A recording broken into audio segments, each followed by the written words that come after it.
Hello and welcome to another episode of CRT's Sound System. My name is Tom and we're here talking about the Grammys.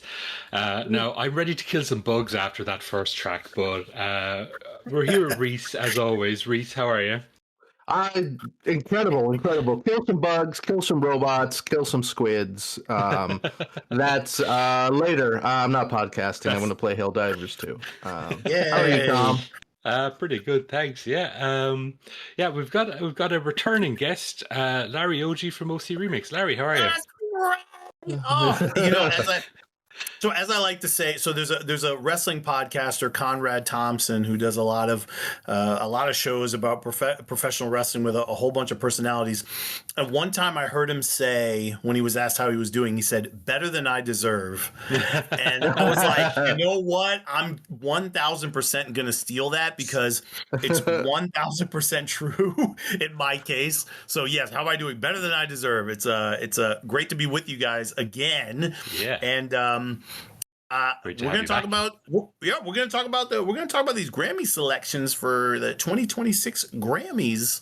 I appreciate y'all doing this format. I part of the mission for Overclock Remix for those that don't know, right? So, Larry, what are your qualifications to talk about this video game music?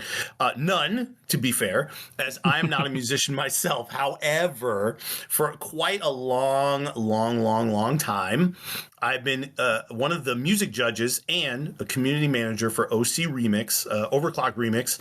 It is a nerd video game music community. It's where fans take... An institution, I would say. That's fair enough to say. We just celebrated 26 year anniversary this past December. Yes, we're all old and yes, all our hair is gray and all that. And but so even though I don't make music, I have loved video game music forever as a kid. And so the OCRemix community, though, is musicians that take video game music themes and then arrange them for different instrumentation. So whether it's, orchestral, jazz, solo piano, solo guitar, any dubstep, whatever, rap, metal, although some of the genres that some people dislike, whatever you're looking for, we're gonna have something pretty cool. And so it's been fans that take a lot of those themes and redo them in interpretive and creative styles, and just put sort of a new lease on life on some of those classic themes. And what is really cool is that we have got a handful of contributors to OCRemix within the playlist here. That is not why I asked to do this format, but it is nice to see a handful of contributors to OCRemix represented within today's playlist. So all the different Grammy 2026 Grammy nominees for best video game music soundtrack. So I'm super duper excited and glad to be with y'all. Yeah, it's so exciting to have you here. Thank you for coming on. It's honestly having video game music royalty on. Whenever I want to impress people about the podcast, I'm just like, check out the Street Fighter 2 remix episode with Larry Lion Tamer.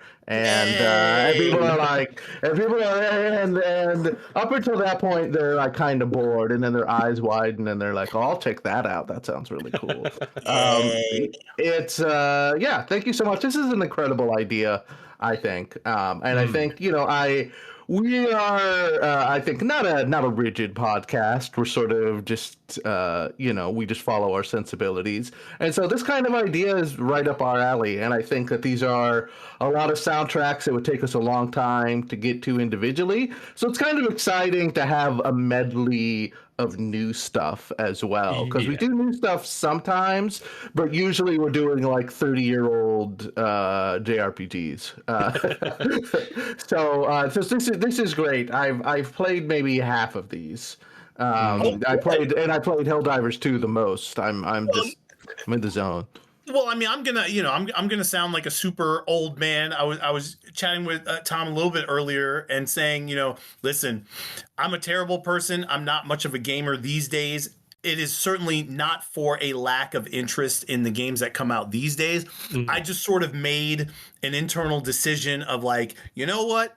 I love video games so much. So in order to be able to do, dedicate any sort of time to my family, my work, and OCRemix in general, that I'm going to just chill on the games. So I haven't owned a system since the Sega Dreamcast. That super dates me. I probably mentioned that the first time that I was with y'all.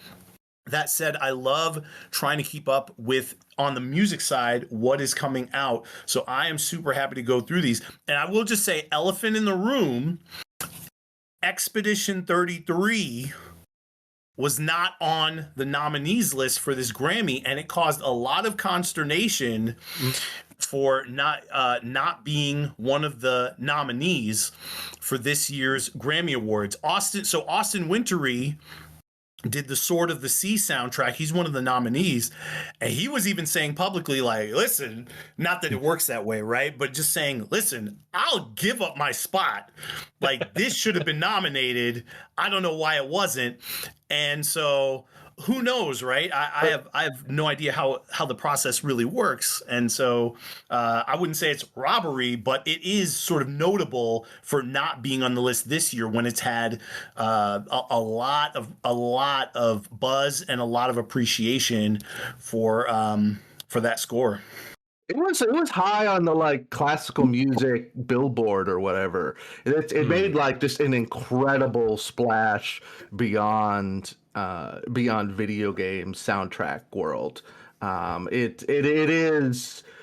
I have my own theories that I'll get into, but I do want to go back really quick to what you said about kind of you don't necessarily game as much as these days, which I think sounds like an incredibly healthy decision for how you devote your time. But a big thesis point on this podcast is the music of video games is a great way to connect with a game that you're not going to have time to play. 100%. The reality is that there are more video games coming out than we could ever play, even if, just had, slept 4 hours a day and gamed for 20 hours a day. It's stuff like, I don't think I'm going to play every single Final Fantasy spinoff, but I've listened to almost all of those soundtracks and been like, man, this game sounds awesome. The Final Fantasy Crisis Core Zero in my head seems like it rips. And I just think that I highly recommend, just like, if you're like, oh, there's a game I want to play, but I don't know when I get to go time for it. Maybe I'll buy it on sale one day. Maybe I'll be trapped on a desert island with a broadband connection. But just listen to the soundtrack and just imagine yourself there. Anyways, it's awesome. And yeah, Expedition 33, it's, I guess, just like every event that occurs in popular culture involving it has to be controversial now, which I respect and support.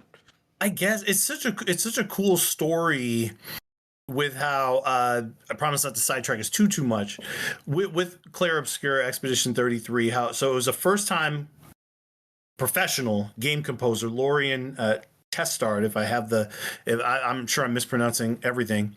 That said, he was discovered by the director for the game on SoundCloud. They were looking for somebody, right? It's a French development team. They were looking for a French composer. And so they were discovered on SoundCloud, and Lorian was doing something where he was putting up new music daily just to sort of, get the reps in and keep everything fresh and, right, just be in a mindset of producing content and keeping the gears turning. And he was discovered by the director of the game and hired off of the strength of his material on SoundCloud rather than a deep past catalog of, published titles and stuff like that. So it was a really, really cool story. Obviously, the game is getting its flowers regardless of a Grammy nomination for the soundtrack, but it is sort of, I guess it's sort of a asterisk. Who knows about it?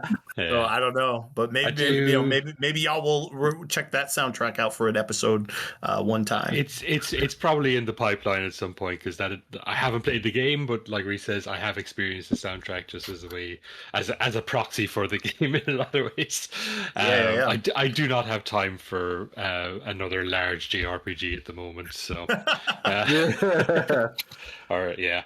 Yeah, and I suppose like there's the thing with your Grammys is, and it's the same as we always get this conversation when award season rolls around, is like, what is deserving and what actually put in the work to get itself nominated then is a different story entirely. Because there is a process to it, and like, maybe the devs or the publishers didn't really do what was necessary to get them actually nominated in the first place. So it's hard to actually say whether this was an actual snub or if it was just and also there are limited spots for these kind of things too. Of course. There's always going to be well deserving things that did not make the list. And I suppose that's probably something we'll talk about a little bit later as well. Is just sort of there is a certain sense of homogeneity to the list. Like there's, you're not finding. You're not finding like a retro style soundtrack on this list. You're not finding anything. I was thinking that myself as I was listening through our playlist for today, and so I'm with you all the way. I do agree, and it's not necessarily a complaint as much as I was thinking. It's just an observation of the reality. Just an observation of the realities of it. Yeah, we can get into that a little bit more later on. Yeah, for sure. I think the first game we're going to talk about is Avatar: Frontiers of Pandora. You have played this one, right, Reese? This is the one I've played the least of by far. I'm still very early on. I haven't even sort of like unlocked all the base mechanics. There's a sort of like, it's a very cinematic game, so there's a lot of cutscenes, and then you like run for a while. There's more cutscenes. Very Metal Gear-esque. And so I can't give like a broad idea of what the whole game is like, but I do think it's sort of like, if you like the Avatar movies, and let me tell you, I'm an Avatar defender. Fire and Ash rocked.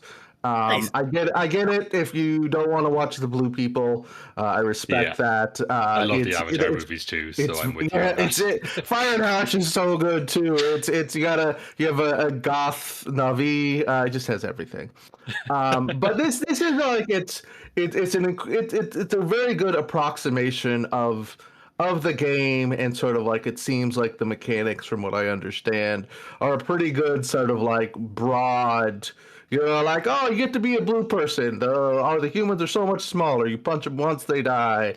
And like, listening to the soundtrack, it feels like, which is, I think, common with also the Indiana Jones pick later on, is sort of like, it does a really good job of balancing. This is meant to emulate the movie, to be sort of like, the side story, while also still trying its best to have its own personality in the scenes, moment to moment. And I liked it. I can't say that the number one appeal about Avatar is the soundtrack, but I do think it does a great job of being the Avatar game, and like, the tracks, the soundtrack I listened to was very skillful. Are you much of an Avatar liker, Larry? I am.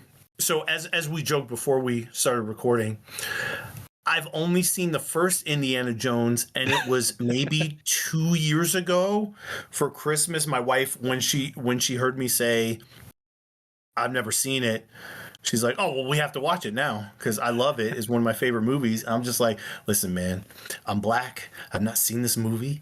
It's not part of the pantheon like black entertainment. So I'm like, I'm so sorry. And listen, even just being in the video game music community space, right, and really any space, right, is sort of like a white dominated space.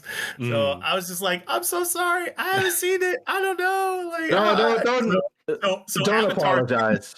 Avatar's We're going to be trashing Indiana Jones. Yeah, no hate. I mean, I love it. There was so much, cool stuff that I just wasn't exposed to as much. So, never saw Avatar. Okay. I heard that the most recent entry wasn't that hot, but it seemed like it made a ton of money. So, I don't know. It seems like it would be pretty cool. I can't delve into my Avatar opinions. We'll be here all night. But that's a whole different podcast. But yeah, the music for the Avatar game was done by Pinar Toprak. I hope I pronounced that correctly. Yeah, you did. She is a Turkish American composer. Looking through her list, she's done quite a few movies, including Paw Patrol, which I've heard a lot of because I have a kid. Are you for real? Wow. Yeah. But one thing that jumps out at me, she's done 3 video games. She's done this one, some music for Fortnite, but also 99 Nights. And I don't know if either of you played that game. Nah, but an expansion there, yeah. Yeah, that was like a fairly early on Xbox 360 game. Yeah. And like it was developed by or designed by Tetsuya Mizuguchi, who normally does like Res and like Luminous and stuff. So like it's sort of a weird departure for him because it's like a Dynasty Warriors kind of thing. Yeah. Like it's just like that sort of it's weird that Tetsuya Mizuguchi was involved in this game, and the music is quite good. Like it's pretty solid soundtrack. But the game itself is like a fairly sort of 5 out of 10 early Xbox 360 game that most people only played just to get some achievements. Yeah.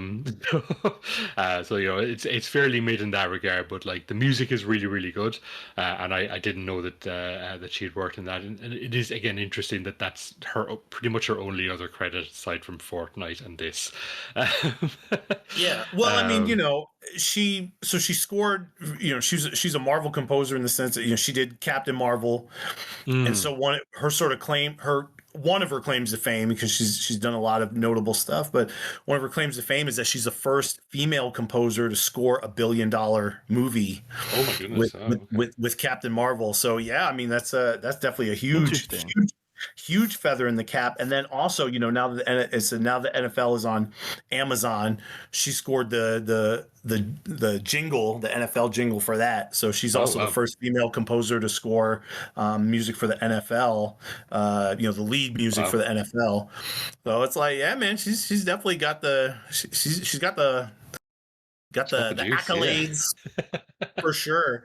For sure. And I know, again, I'm not a musician. I don't know anything about music, but she's got a nice interview on Cubase's YouTube channel. Steinberg's a company that puts out Cubase, the DAW, the digital audio workstation. But it was nice getting to hear sort of just her love and her passion for music making, and sort of seeing. I mean, the list of composers on this Grammy nominee list this year is quite impressive, and I feel like everybody is sort of locked in and is at a flow state level of quality in their career. So it's nice to see her on the list. I think the first what's the name of the first video game music award winner for the Grammy? It was like Stephanie Economou. I don't know how to say that, but maybe she will be the second female award winner if she ends up snagging the victory in this category. Yeah. So we shall see. Cool. I think I would say she's definitely the front runner from, it wouldn't necessarily be my personal choice, which would be Helldivers 2. But I do think that there is. I really like the term you use, sort of like flow state quality. Is that, and I think that is so true with like looking over her career. It's like she's done like some work for like Disney theme park attractions. She's done like a lot of like DC TV shows.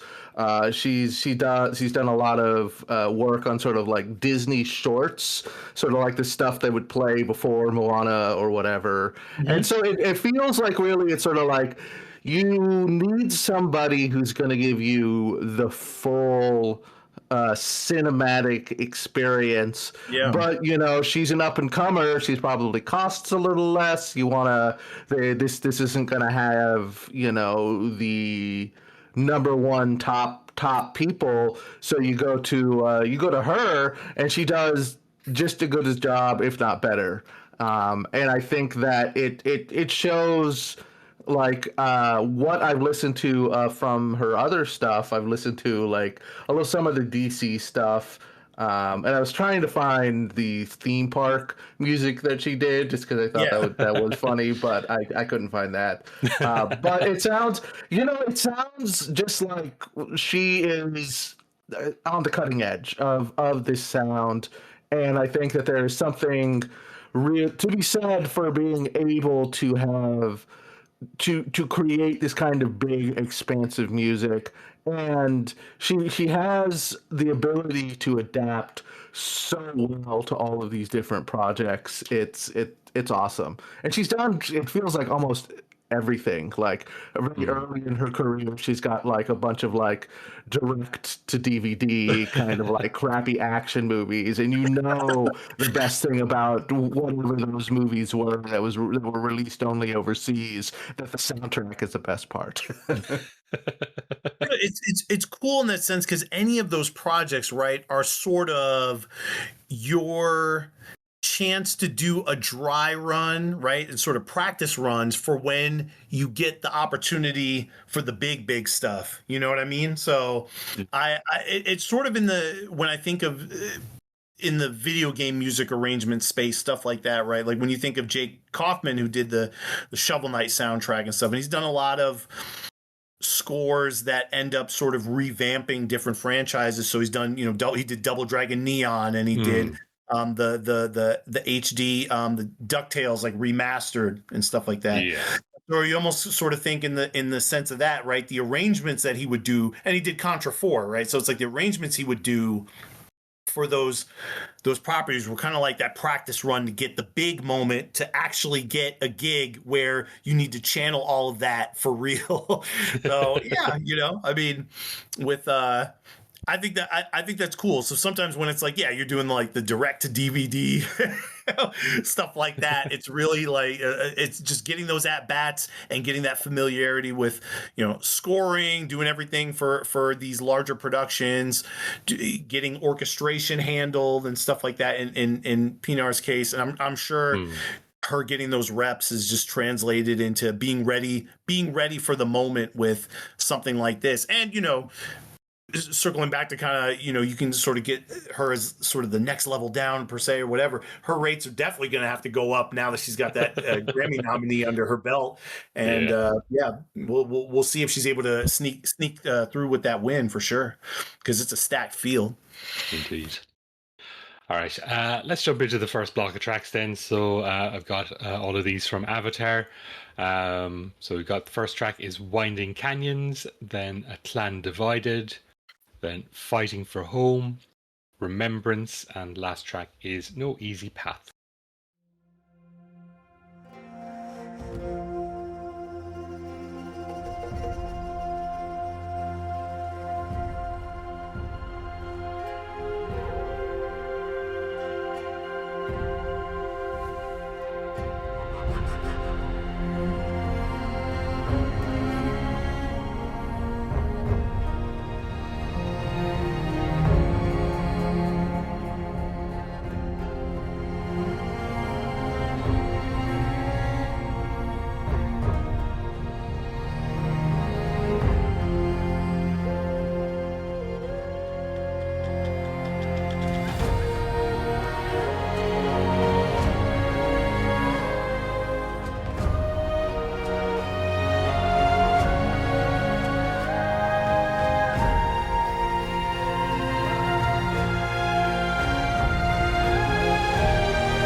One thing Cool. that just listening to that is you can really just sort of sit back and imagine the world of like Avatar so clearly. Um, like I hate to hand it to Jim Cameron, but like the way that he's constructed that world and the way that he's just sort of put that on the screen is just like nobody does that shit anymore. Like you can like I haven't seen the most recent one yet. Unfortunately, I haven't had the chance to get out to see it because I don't get to see movies anymore. But like I remember going to see the second movie and just being fucking blown away that movies could still look like that. That like a movie could be made entirely out of CG and still feel like a real world and look real. like whatever else about the quality of the movie or the plot or whatever, like I know people have their quibbles with that, but like Yeah. I do not think anybody makes movies that feel real in that way anymore. And as Totally like agree. I'm a defender of the Marvel movies too, but like they are like even the ones that I love, like you can see the artifice so strongly in them, and like you can be like, you can see where there were shots badly composited because presumably somebody didn't have enough time and was completely underpaid to do it. Whereas like you look at a movie like fucking Avatar, and I say I'm presuming this is the case for the most recent one too, but like they are immaculately constructed, they look amazing, and they feel so real, and like just there is such a reality to that world. Yeah, it's there's a part in Fire and Ash. There's like this whole like very superfluous plot line about Spider, the human who wants to be an avatar, who wants to be a blue bug person. Just like something happens to him, and they're just like, "Oh, you got this fungus in you now," and so much time is devoted to that. And there's like a story where like editors would like try to trim that stuff down, and James Cameron would be like, "That's not what I pay you for. I better see every second of this scene back in there, otherwise you're going to be in my office for review." And it's like James Cameron. James Cameron is obviously an asshole. But he's like a very interesting asshole, and considering the assholes of the current era, he's just kind of like an ornery old man, and has been an ornery old man his entire life. And so I agree totally about Avatar. My number one bullet point for Fire and Ash was just like they don't make movie ass movies anymore, really. And Yeah. I just like it's so expansive. I love it. I mean, he's a particularly just as a creator. I won't almost stay too long just to not get so sidetracked from the music itself. James Cameron. I mean, right? I mean, he made Titanic. He made Terminator 2 and all all that kind of stuff. The dude's pretty exacting, and he's always been sort of on the cutting edge, right? Always trying to be on the bleeding edge of technology. So the fact. Tom, that you're kind of putting over the kind of the quality and the realism to it, and being able to be more fully immersed in something like Avatar versus, say, the Marvel movies and stuff like that. That makes total sense given his sort of mindset for creating. I'll just say real quick, it's interesting now, and I wasn't paying too close attention. Not that it's would be something that would totally escape everybody. But what is kind of curious, right? So there are 5 nominees on this Grammy nominations list for Best Video Game Score. And it's interesting that 3 are from movie properties. And 2 are original. But it is interesting, and I'd almost have to go back and see how it's been for the past years of nominees. You wonder if it gets a leg up. And I was thinking not even necessarily because, there's nostalgia for, in the case of this year's nominees, right? There's potentially nostalgia for Avatar, Star Wars, and Indiana Jones, that kind of thing. I'm almost sort of thinking that if there may be an intrinsic lean toward orchestral soundtracks, right? Fuller sound, live performers, and stuff like that, that on some of these games, there's more of a budget and just more of an expectation to have a higher budget and to go that route to have way more live musicians and orchestration. So it was just interesting sort of looking over what we have today. Well, an interesting what we have to kind of underline here is that this is nominated for this is Secrets of the Spire, which is like the DLC they released for it. Because Frontiers of Pandora was nominated last year as well. As well as another one on our list, Star Wars Outlaw, was nominated last year as well. And there is, I think, a very what we're talking about here is sort of like the big franchise property are seen a lot there. But it's not necessarily means you're guaranteed to win. I am fucking gobsmacked to learn that the 2025 winner was Wizardry, Proving Grounds of the Mad Overlord. I'm fucking losing my mind right here in the pod right now about that. That was Winifred Phillips, I got to listen to that, clearly. So it's definitely a real thing, but it feels like, that's something that's, you're gonna have just like the ambient name recognition, and there's got to be some, like, if not vanity, just like the machine already in place to advocate for your games. And the music is, of course, very high quality. So it's not like they don't deserve it, but that's, I think we're seeing now that's not going to guarantee you a win based on last year. Yep. Yeah. Yeah, but like there's like a lot of the sort of the video game sort of composition, or not composition, but like there's a lot of like bedroom composers and stuff like that, and you're probably not going to see like Toby Fox showing up on the Grammy list or anything like that, unfortunately. Can you imagine? There is a sort of self-selection to it, I think, where like Well, one thing, let me just bring up as an aside. I'm needing to circle back with Mason Lieberman. So he's another game and kind of film, anime, all that, composer, all rounder. And he was at Tencent for quite a while. He's now at Interleave. And I got to chat with him a little bit last year while we were both at MagFest. We were going over to my friend Andrew Aversa's house. It sounds like I'm super name dropping. I'm just trying to sort of connect the threads of where everything goes. So Andrew Aversa Zircon, he's one of the OCRemix, longtime friend of mine, and both Wilbert Roget and I were groomsmen at his wedding. So we go way back. And I was getting to drive up with Mason to to Andrew's house just for kind of a post Magfest, hangout.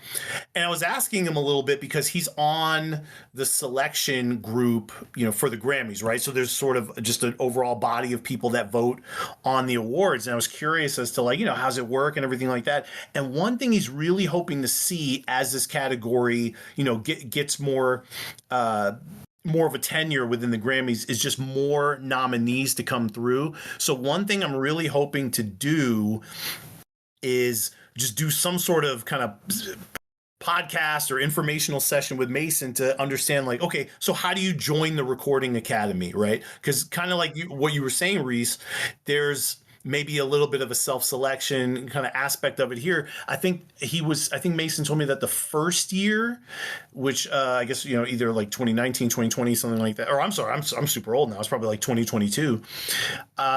There were only maybe like 80 submissions for the category, right? Whereas I'm sure, Grammy for like just best album overall, whatever, is thousands of submissions, right? So that, and steadily, as the category's been around, now, there's hundreds of people that submit for consideration, but just that it is still, relatively speaking, a smaller category. And so now I'm kind of wanting to be like, well, I want to talk to Mason to kind of be like, okay, so what are the steps to join the Recording Academy and how do you get in there? Because what he told me was you need two people that are currently members of the Recording Academy to sort of act as your sponsor, as a manner of speaking, to vouch for you, to have you join yourself.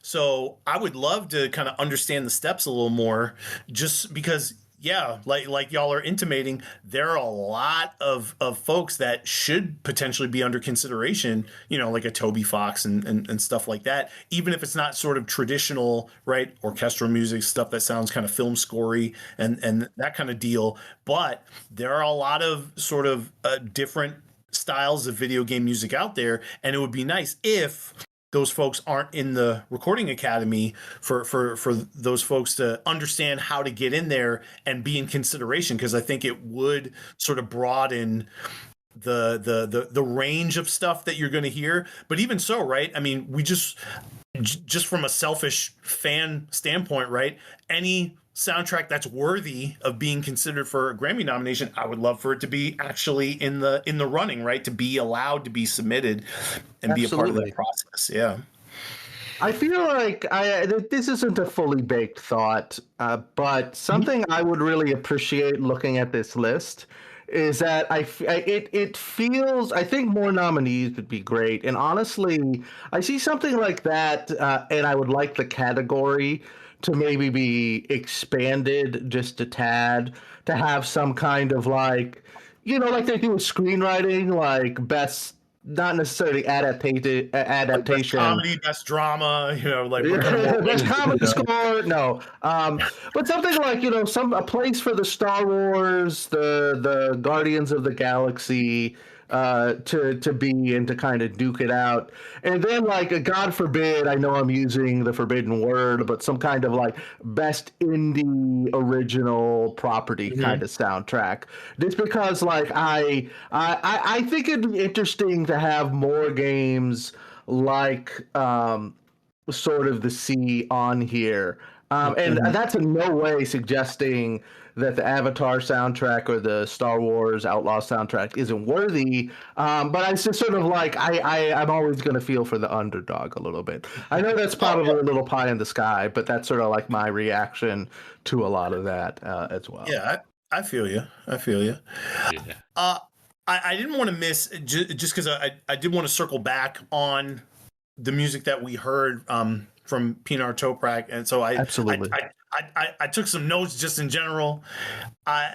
Overall, yeah, I love the sound of it. I feel like, yeah, it may be tropey in the sense of, right, like if you've heard sort of a lush orchestration and stuff like that, you can be like, yeah, I've heard stuff like this. Yeah. So I don't know if it necessarily breaks new ground per se. And right, because it's connected to Avatar, it's going to have influences there, right? Trying to sort of capture that sound. Yeah, exactly. Yeah. Yep, capture that sound and that vibe.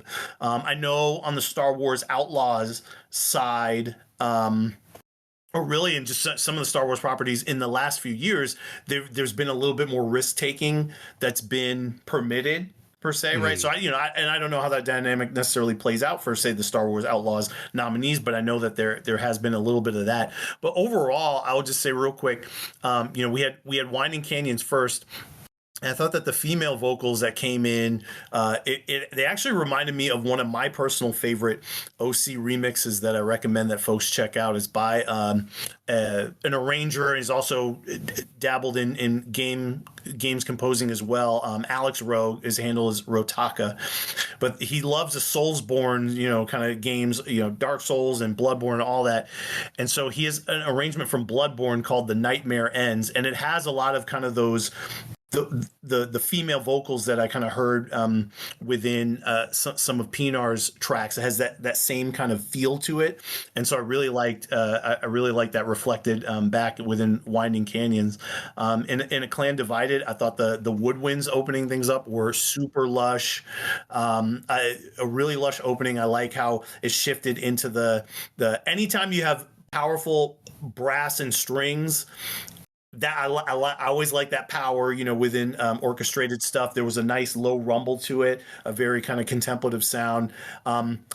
Fighting for Home, that might have been maybe my personal favorite of the batch that y'all selected.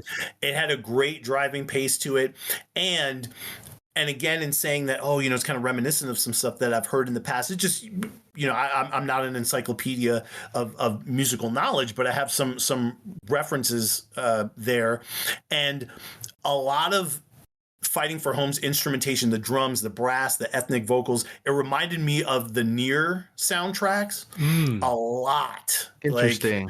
Keiichi, like it really, like that was the that piece the most felt like, oh, you could drop this in Nier or Nier Automata and it would fit flat out, no changes. it right there, it fits. For Remembrance, my favorite part was the ethereal finish, but I really like the warmth of the strings there. And then for the last track, No Easy Path, I just like that even with a title like that, No Easy Path, that it still had a very hopeful sound and a relaxing vibe, despite the title implying a lot of difficulty there. But I like that it's saying, okay, even though the path isn't easy, hearts are full, we're ready, we're gonna go, we're gonna get after it. So I like the vibe that she established there. And fun fact, I see Tina Guo listed on there, and I'm gonna be selfish and just say anytime I see anyone that's contributed to OCRemix, I'll be like, yeah. So Tina Guo, she's an amazing cellist. She's got one track. She's part of. She was part of this little super group that was put together, Critical Hit, and so they've got a great Super Mario World arrangement on OCRemix. Cool. You should check out. But she's a great cellist. She's toured with Hans Zimmer, worked on a lot of stuff. She's been on the Wonder Woman soundtrack, film soundtrack. She is definitely a powerhouse, and she gets after it. So anytime she's in a thing, I like to pay attention to that for sure. Yeah, absolutely. Please let us know anytime there's a contributor to OCRemix. It's so cool to hear the crossover and hear the story. What I'm saying is name dropping is encouraged. All right. I feel too like that. First off, incredible breakdown. Thank you. And I feel too, sort of like the tone is very indicative of Avatar as a whole. I feel like nice.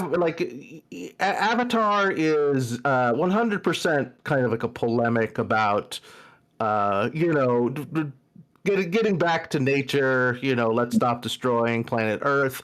You can argue about the efficacy of that. Or whatever, but I do think it works within the movies. It makes the movies like, James Cameron is putting his whole ass into these things because he cares.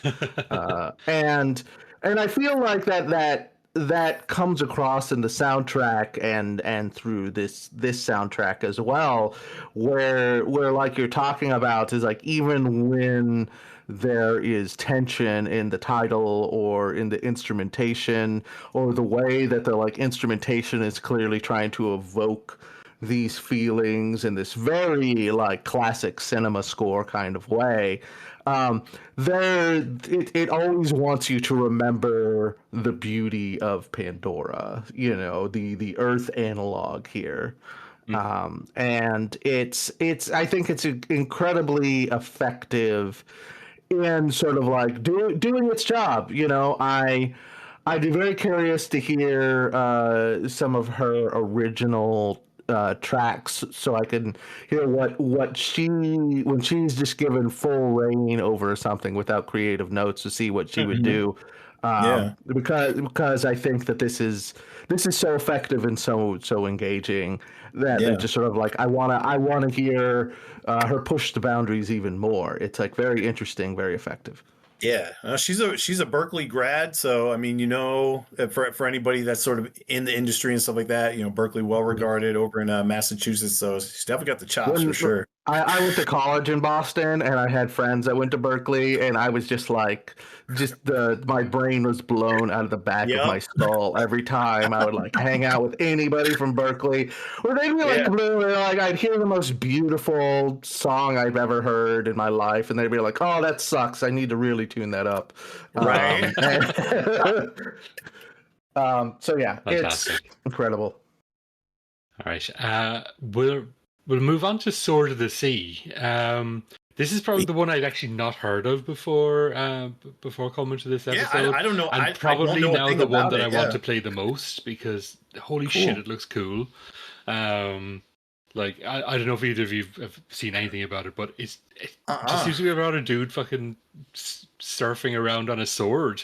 What? And it looks cool as hell. Wow. Yeah, The trailer for I'd this never heard of last it. It looks year. cool as shit. Yeah, go on, sorry, Reese. The trailer for this last year at the Game Awards was absolutely like the standout trailer in terms of like so many of the other ones, even if you're like anticipating the games or whatever, you're just sort of like, what a That's a trailer. perfunctory, like moron trailer for, you know, whatever's coming out. Sure. And then this one, you just have this like the beautiful soundtrack, and then just the imagery of this guy riding his sword everywhere, and the sort of like I personally like really sat up and was like, oh, I really have to play this. This looks so cool, and I didn't quite get around to it because I had, you know, my Seattle move looming, but it's absolutely at the tip top of my list now.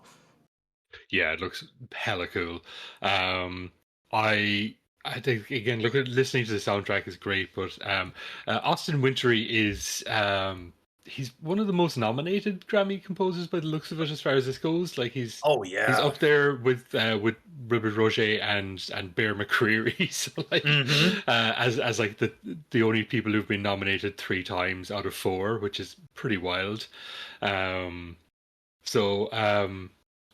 not super familiar with him outside of the Aliens Fireteam soundtrack, I think. Yeah. And I think Journey. Say again, sorry? You've not heard the Journey I have soundtrack. not heard the Journey soundtrack, surprisingly. You're in for a big treat. That is a Journey as a whole is a massive blind spot for me. I never played it, and yeah, it sort of came out. The only other game that I see on his list there that I'm like that jumps out at me is Beat Buddy, which I don't know if either of you played that, but that was a cool little indie game. It was like a rhythm game. It was known as the electro swing game for a lot of people because it had some power of stellar. And that was a cool soundtrack and a very cool game. But I wasn't familiar with this guy really sort of as a name. But yeah, I will at some point really have to sit down and play Journey properly. It has been on my PlayStation, I think, probably since I bought my PS4. Oh, sweet. Okay. Yeah, because it's one of those ones that came included, I think. Go on, sorry. For me, his big one personally has been Abzu. That's the one that jumped out the most. I haven't like played Abzu to completion, but like if you played Abzu at all, you know that it's just like this incredible atmospheric experience, and the music being the best aspect of it. So I looked down and I was just like Abzu. It was like, of course, it's the same company who made sort of the Sea as well. Yeah. Yeah. But looking over his list, there's a lot of stuff where it's just like, you know, that I played that where I was like, wow, this was a lot cooler than I thought it was going to be. Flow, one of his original ones. I remember that's like one of the first games I got on Steam after the kind of like, you know, Half-Life and stuff. Absolver is a really great kind of weird fighting game type of adventure. Tooth and Tail is really good. He's just been like quietly fucking slaying it, you know. And I see he's done some stuff on Hades too, as well. So just like I'm gonna listen to every single one of this guy's soundtracks in order now. Nice. Definitely a lot of stuff here I should be checking out. Go on, sorry. Yeah, and keep it. Well, I was just gonna say, and keep in mind, just to put Austin over a little bit more. So, you know, before there was the video games and interactive media category that was created that, you know, really carved out a space for these video game soundtracks. You know, Journey got nominated for best score for all visual media. Oh wow. So before the Grammys had a separate category, and that was I mean, you could argue, right, that sort of gave that permission for a separate category to be put out there, is, you know, just the strength, the quality of Journey that might have turned some heads and might have advance that conversation to where there's a carved out, category. Yeah. So all credit to Austin for that. Absolutely. Shout outs to his work on Flintstones and WWE, Stone Age SmackDown. I bet that fucking rocks. Wow, dude! As a 35-year WWE and pro wrestling fan, I did not know that. So now, okay, that's a homework assignment for me for sure. What the hell? Wow, that's amazing. All right, so we'll jump into this block of tracks. So I have 4 here from Sword of the Sea. First track is From a Drop of Flame, then Korunim, then Dreaming of Vengeance, and last track is Sword of the Sea.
I'll just say it. I think that should win.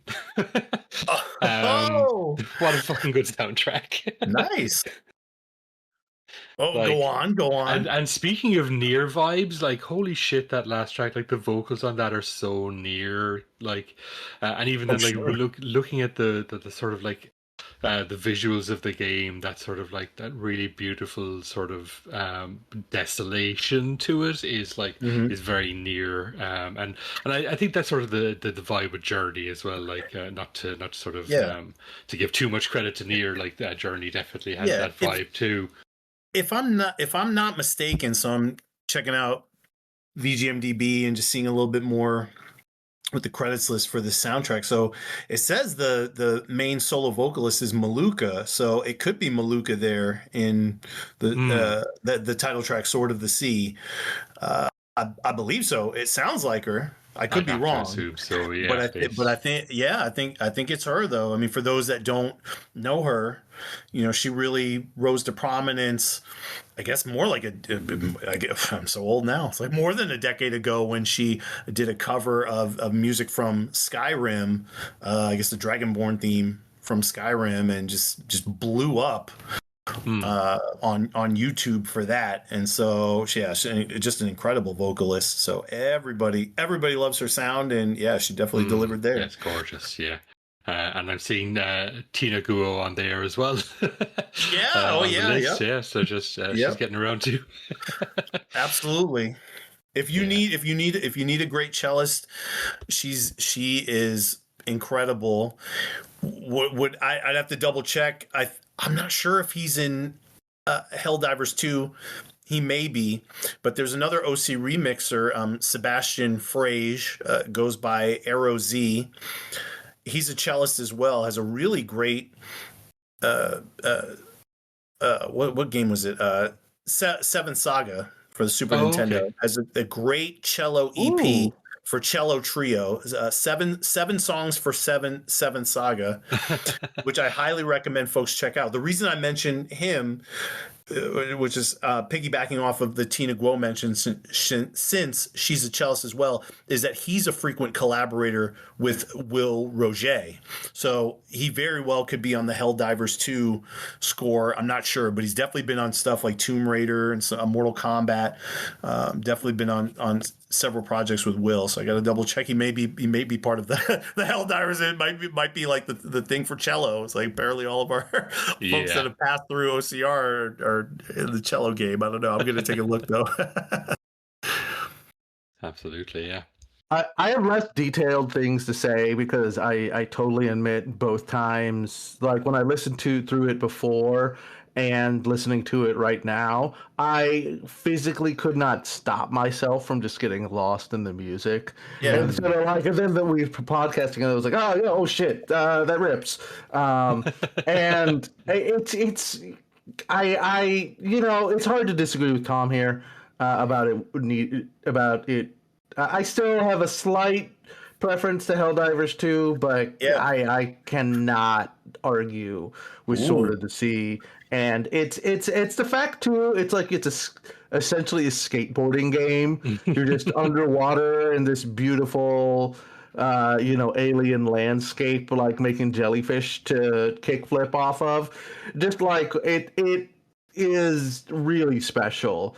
And it's like as much as I maybe groused previously about the heavy leaning towards sort of movie franchise picks, fucking kudos to them for recognizing that this is just far and beyond like one of the greatest soundtracks. Like I was looking at the Steam reviews for just the soundtrack, and somebody just went like as one of the reviews, and I gotta respect it. It's incredible. I agree with the Nier vibes. I think you hear. I feel the ocean environment in there without necessarily it sounding like water music, which I have no problem with, but I feel like it really transcended that. It felt it felt like you could be in heaven and outer space, sort of like it just lets you it sparks the imagination, right? It sort of like lets you imbue your own kind of like experience onto the music, and it feels like for lack of a thesaurus, a journey. I feel like I'm traveling to a place that that I've been seeking for a long time. I'm very, very excited to play this. I'm gonna have to check out some playthroughs of that, some long plays, and see what the heck is up with this game. Wait, you surf on a sword though? What the? Yeah, you're like surfing on a sword, and there's a lot of like, you know, you're surfing through like undersea tunnels, or there's these big structures in the ocean, and you're like, you know, kick flipping off the chains, and if you kick flip off all the chains, the jellyfish appear, and then you sort of like bounce on the jellyfish to the next statue or area, stuff like that. And there's some sort of like half pipe puzzle stuff. It's awesome. That really sounds like a not that it is indie or it's more like, you know, like AAA indie kind of in that sense, right? But I mean, it almost sounds like something that was developed in a game jam, and then they're just like, you know what, that's cool as shit. Let's just expand this. I mean, that's such a weird premise. I love it. It makes no sense on its face, but it's but then when you hear it, you're like, oh, that's actually pretty cool. Yeah. Well, it's like I sort of just like doing research during just kind of now during the break. It's a very short game as well, so it's like which I respect incredibly. Where it's just kind of like a flow or like a journey, or you know, that kind of deal, you know, as well. Exactly, so, just sort of like 2 to 3 hours of you just in this incredible world, and then you know you get to just move on, and you know it's. I think that there is so much. I respect it so much when they're able to tighten the sort of creative vision to something like that.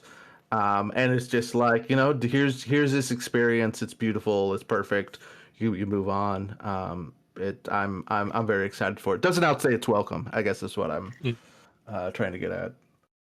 Yeah. No, sure. Let me wanted to comment on my notes on these tracks, just because there's a nice swath of selections from the game. The first one, From a Drop, a Flame, just straight up gorgeous opening, gorgeous soundscape, really set the mood nice for this block of music.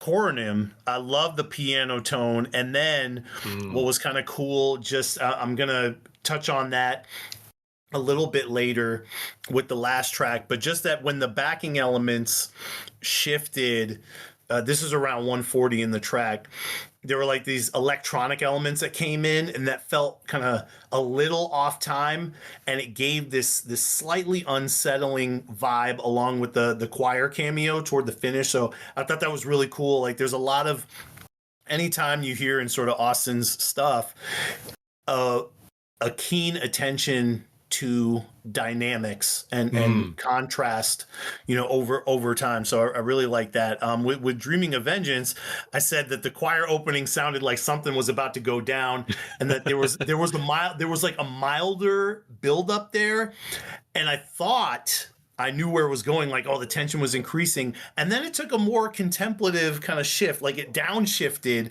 I'm like, oh, you son of a bitch. Like, oh, you son of a bitch.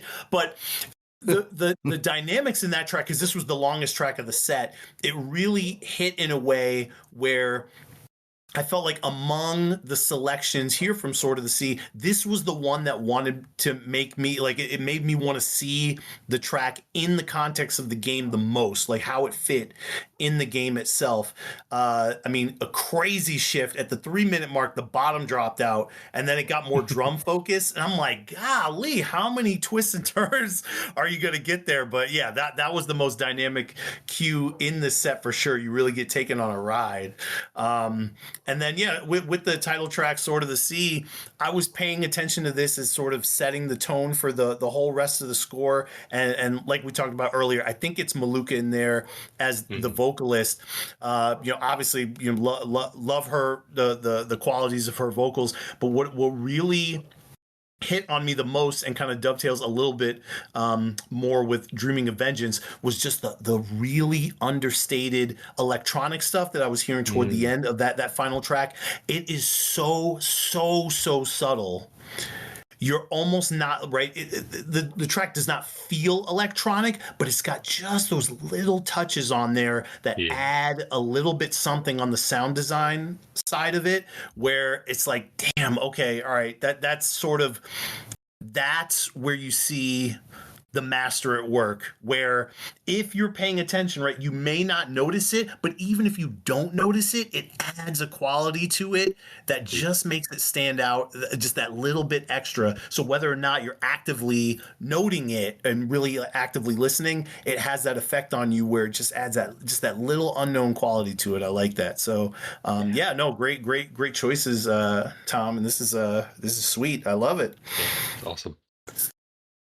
I will say, just to go back, like just as you mentioned, the piano on the second track in particular, but just like there does seem to just be that attention to detail to the way things sound in this soundtrack.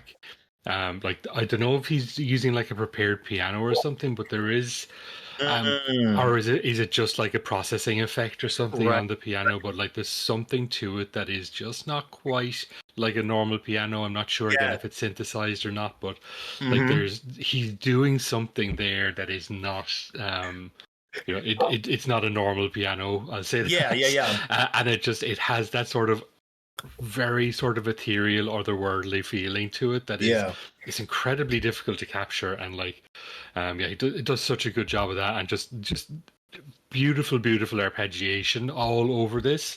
Like just if you just like listening to these notes ring out, and just like it is just like in terms of both like arrangement and like production, just like really tight production.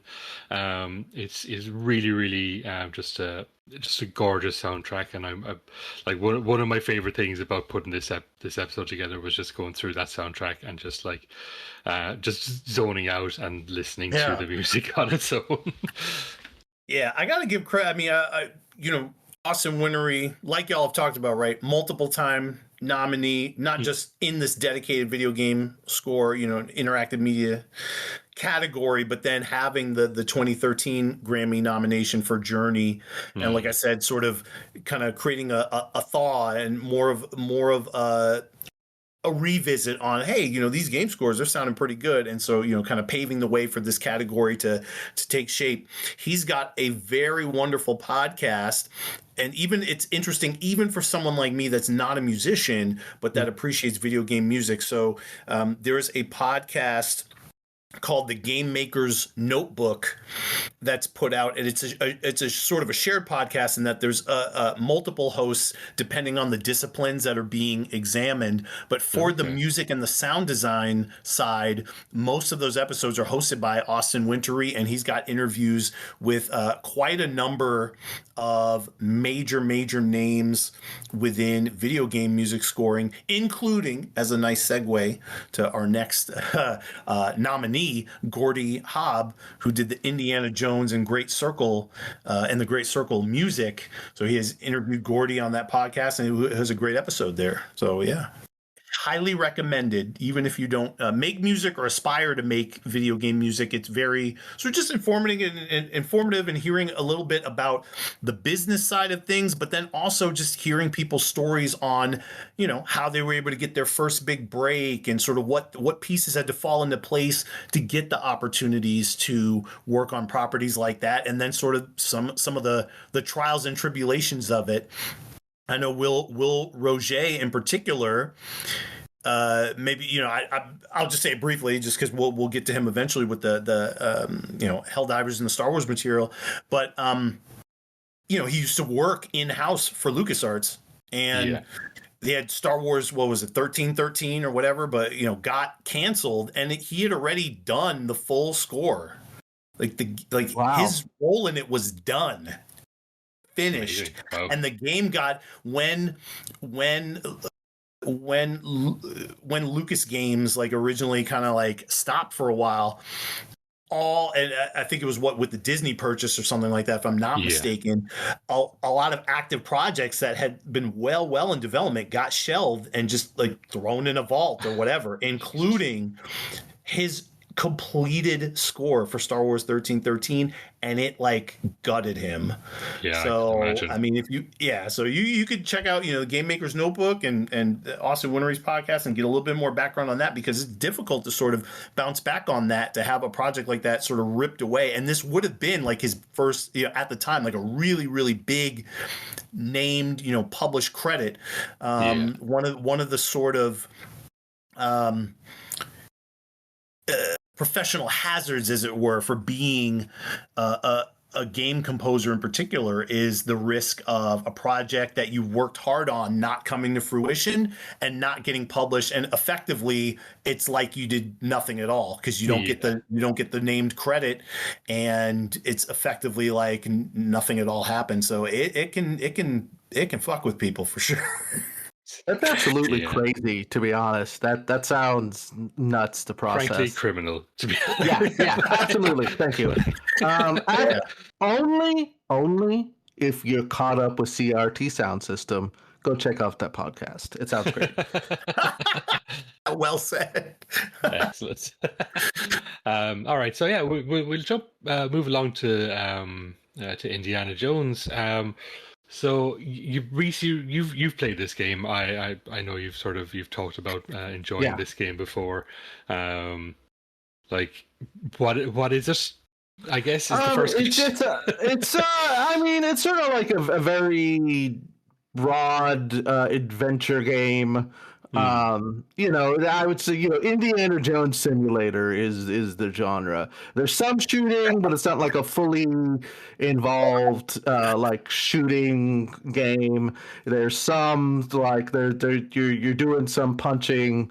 There's melee stuff, and so there's like a little bit of everything mechanic wise, but it's sort of like all pulled to kind of like give you the vibe of an Indiana Jones movie. You're doing a lot of puzzle solving. It's sort of like like the AAA milieu of that you see all the time, where it's always giving you like discrete 30-minute bites of shooting, and then you're in a tomb researching stuff. And honestly, like I can understand if people like bounce off this one because it's not necessarily the most developed mechanics, but in terms of like vibes, and specifically the vibe of like, oh, I'm Indiana Jones solving this great world-spanning mystery. You're killing Nazis. Who doesn't love that? It's immaculate. Like, I think a lot's been already made of Troy Baker's impression of Harrison Ford, which is it's so good it's upsetting. If it comes out that like AI was used to tweak it, I would be very disappointed, but also not entirely surprised. Not to doubt it, because it's I've heard him do it in interviews and stuff like that.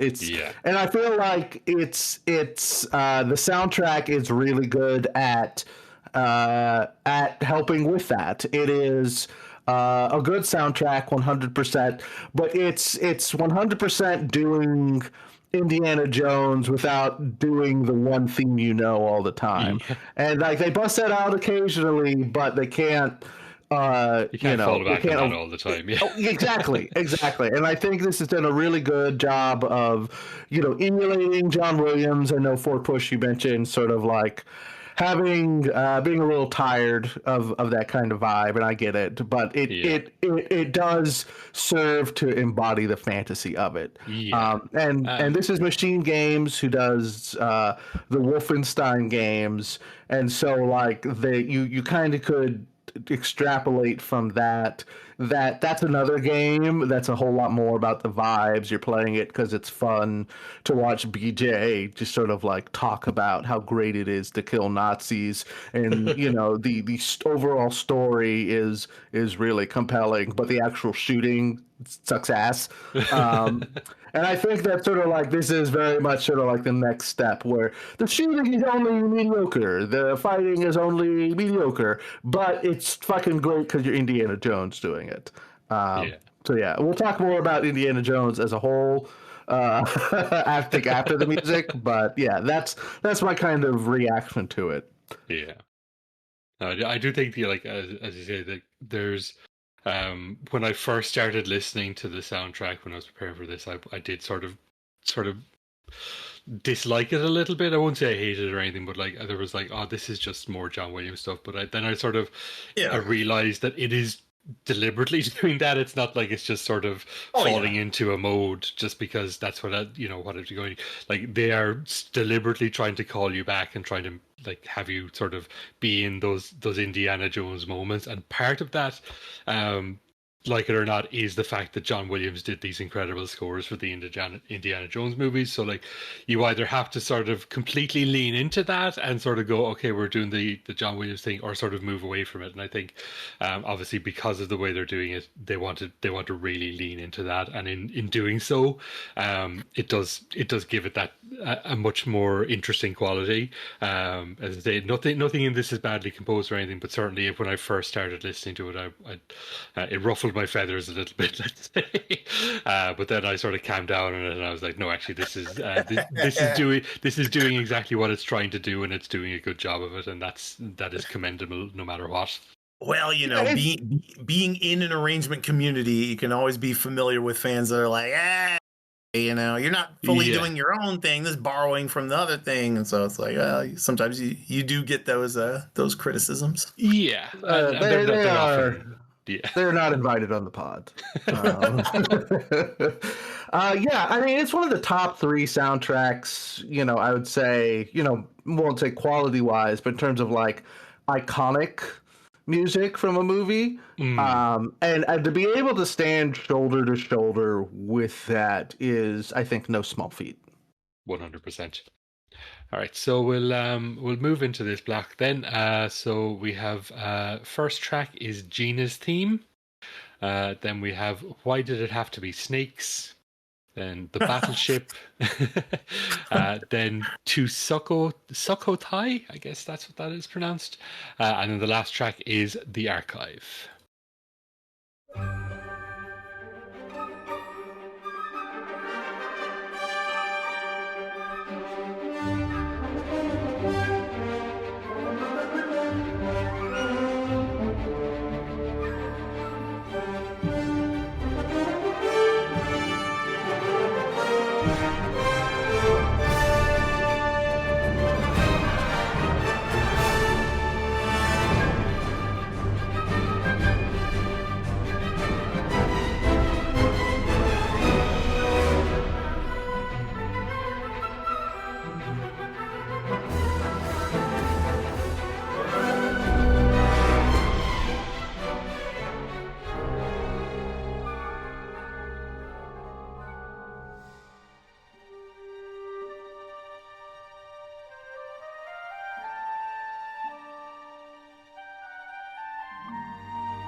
Yeah, so yeah, again, really, really excellent stuff there. Oh yeah. Nothing I would say is the most mind-blowing in the world. Like I do think it is a really, really, really good sort of what's the word? I'm not going to say approximation, but like a really good throwback to that style of Yeah. movie soundtrack, A and pastiche. obviously, yeah, pastiche, yeah, and like and obviously that's what the game is going for as well. It's got that whole sort of pulp vibe to it that is, borrowing from Indiana Jones itself, and obviously not borrowing, but like being very much in that. People have described it as basically just being another Indiana Jones movie. Oh yeah, very very authentic Yeah. feel. Better. I mean, I haven't finished it. Better than I would say at least half of the Indiana Jones movies. So I think it definitely gets to rise above just being a copycat for sure. Yeah, and I mean, there's a lot to be said. Like, and as we've talked about before, like it is hard sort of doing work for hire stuff as well. Like, so, I can't imagine Gordy Haab was sort of jonesing to be like, I want to be the next John Williams, but when hired to do it, then to be like, okay, well now you've got to try and actually make their best attempt at actually sounding like John Williams. Like that is such a hard question to ask somebody. Is like, hey, take the greatest composer of film music of all time, try and do as good of a job as he did. Like that's such a difficult ask. So I hope I'm not remembering it incorrectly, but I mentioned Austin Wintory's episodes of the Game Maker's Notebook podcast. Definitely would recommend checking out the interview and the episode with Gordy Haab. If I'm not mistaken, I mean, his love for even pursuing this in the first place is John Williams. That's like his origin story, I think. So I think it's very, very. I think again, if I'm not mistaken, I feel like he studied Williams a lot, and so it's almost like this dude is living his dream because he's doing Indiana Jones, and he's done so many Star Wars games. Yeah, he's done at least 10 Star Wars games, like at this point, and. But yeah, no, he's still even though again, if I'm not just completely hallucinating that, I may be Chat GPTing this bad boy. Even though his origins are kind of doing that, he has gotten the chance to flex his muscles on some really like very, very original, just flat out original stuff as well. Like I mentioned Mason Lieberman way earlier in the show, who had previously been at Tencent. And so one thing that Gordy Haab has done for Tencent Pictures, the third movie is going to come out later, but there's this Chinese like kind of action adventure movie trilogy called Creation of the Gods. And I mean, I guess, I don't know what an analogy would be, maybe like a Lord of the Rings or something like that. So like among Chinese films, this is like one of the highest grossing franchises, within Chinese filmmaking, and yet Gordy Haab is the composer for those films as well. So it's like, I mean, the bro is doing it all. Kudos to him. Yeah. I mean, he's flexing it. I mean, and one thing I would say, again, right? I've only seen the first Indiana Jones. The authenticity is definitely there, and I would say, right, because even looking up the VGMDB credits, for Indiana Jones and the Great Circle, it's kind of like, well, yes, there are several themes that use some of the classic Indiana Jones motif from John Williams. Aside from that, it sounded kind of like, it was just throwing in the cameos where they fit, but otherwise felt like Haab was really getting the flex, like you were sort of alluding to, Tom, which is the getting to do your own version of it, being faithful to the feel and the mood of it, but getting to flex a little bit and add your piece to the history of the franchise in your own way. So it's like, yeah, very authentic for the Williams style. But yeah, I thought it was gonna lean a little bit more for, because 2 of the tracks use the Indiana Jones motif, and I was thinking, oh, we're gonna kind of get more arrangement heavy and just straight up, a minute or two, go for it and just kind of reprise some of the movie stuff. But no, it really didn't end up going that route. So it's I like what I heard.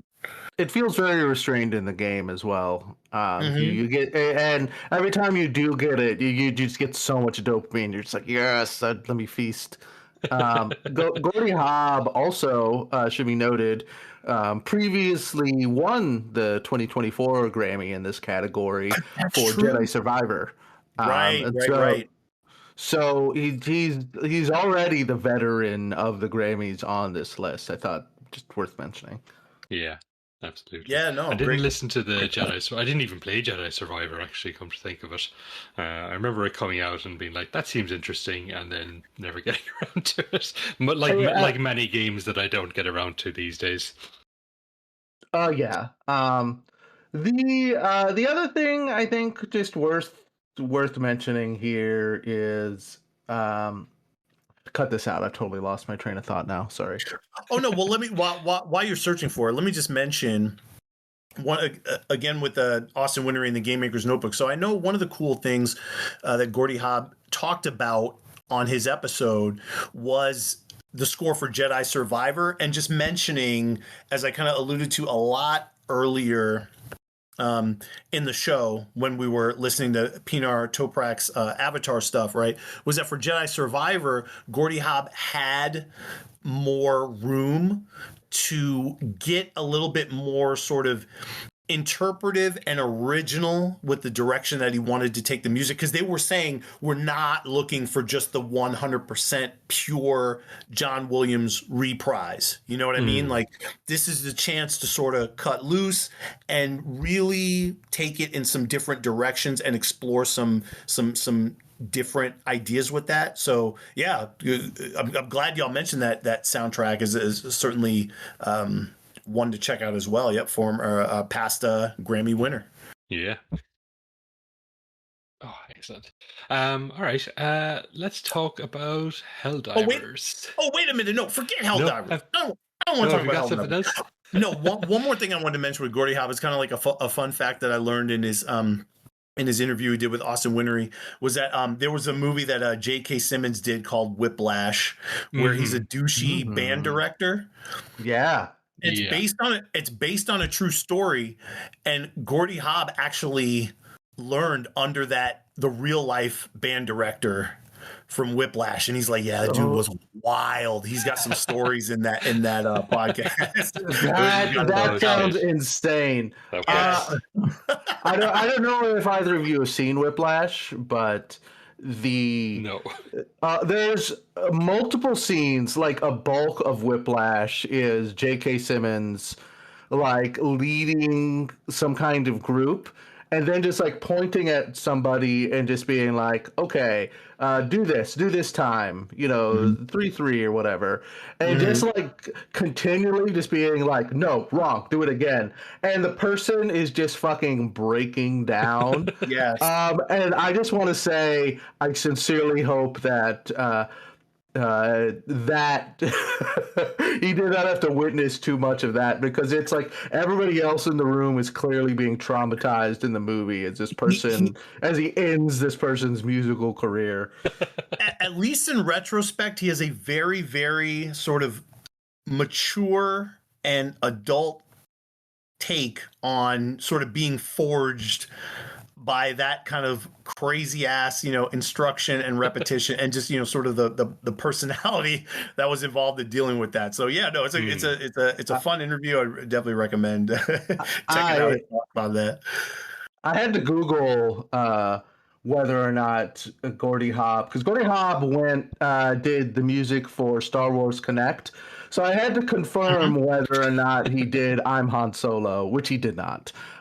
which is which is probably to his credit, but still. I was really hoping he did I'm Han Solo. Well, alas. All right, No now it's blame time to his move way. on to Helldivers, because I'm excited to talk about Helldivers for several reasons. So, Helldivers 2, I played the first one and I did not like it. So when Helldivers 2 came out and everyone was like losing their shit, I was like, whatever, I don't care about this. And then I eventually got around to playing it with Reese and Alton and some of the other Vigatoto people. And it is a hell of a fun game. Then it started killing people's hard drives, so we all stopped playing it because apparently there was some sort of bug with it. But the music was so good. The whole vibe of that game is hilarious and great, and I love it. I feel like Reese can talk a bit more on Helldivers 2 in general, though. I mean, it's I didn't play the first one. The first one seems like such a different game.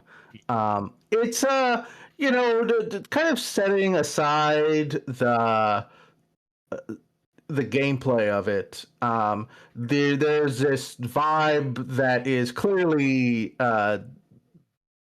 I would say lovingly ripped off from Starship Troopers. I think that the music is a huge part of that, because so much of it are these kind of like bombastic, like give your life to Earth, and it's like it's not good, but it's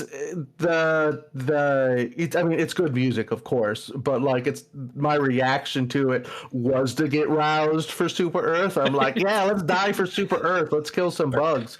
I think the second track we have here, Hellpods Primed, like when you are launching into Earth, like all of the people I would have like regular Helldiver sessions with, we would just talk about how the music was like having power over us in real time.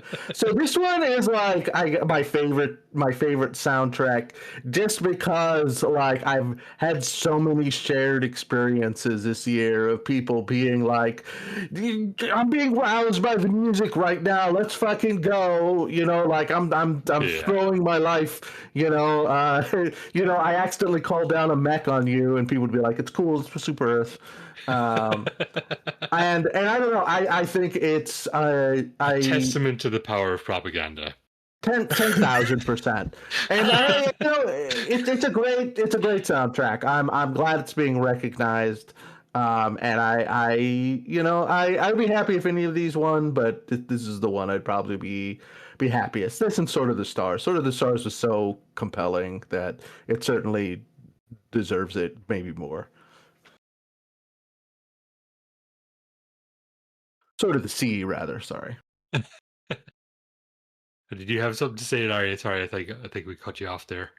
No. On OCR we do have an arrangement of Helldivers 2 by Chimpazilla and Trait. It is a wonderful piece of business arrangement of a cup of Liber-tea, which we're going to hear, of course, since it's the piece de resistance of the Helldivers 2 soundtrack. But on OCR it's called Glorious Exercise of Freedom. It's sort of an EDM take on the theme. It is tremendous. We posted it last year for Independence Day to celebrate what it's like to be in a dystopian, hellscape or what have you. The irony of that was not lost on me. So no, it's tremendous, and it's always nice having OCRemix contributors level up into the world of professional game scoring. So we've had a ton of people get to do that as sort of, I would think Danny Baranowski and Will Roget are sort of the two biggest examples of that. So in no way taking Jake Kaufman, I suppose, would be credit. Yeah, Jake Kaufman as well, right? Yeah, and in no way taking credit for any of theirs success, but just saying it's nice to have sort of been a proving ground of sorts for folks to delve into the world of arranging and really get to sort of play with that, because it sort of set them up for success on the grander stage. And you know, cool thing in particular with the Helldivers 2 soundtrack, right, is like getting to hear that motif, and you know, we're going to hear that multiple times throughout these selections. Just it's not as ubiquitous as say throwing it, you know, in every track and say like the Super Mario World, you know, soundtrack or something like that, where you keep hearing the variations over and over again in, you know, a lot of creative ways. But it's just, you have that sort of anchor of the, you know, dun, dun, dun, dun, dun, dun, and you get that anchor and it's there, and every time you hear it you're like, this is fucking fucking awesome. Yeah, fun fact, you know, I mean, Will is just super creative. He essentially does like his own orchestration and stuff like that. He's very vastly talented. One of the things he likes to do, and it's always great for anybody that can actually write down sheet music, you know, notation, and that can write their own sheet music. So he has, and this is important, right, for anybody really that's a composer, he even has a waterproof, I don't know if it's like a whiteboard or something like that he writes on, because you know, for a lot of creatives, when you're in the shower, some of your best ideas come when like the water is running and you're just kind of vegging out and chilling and stuff like that.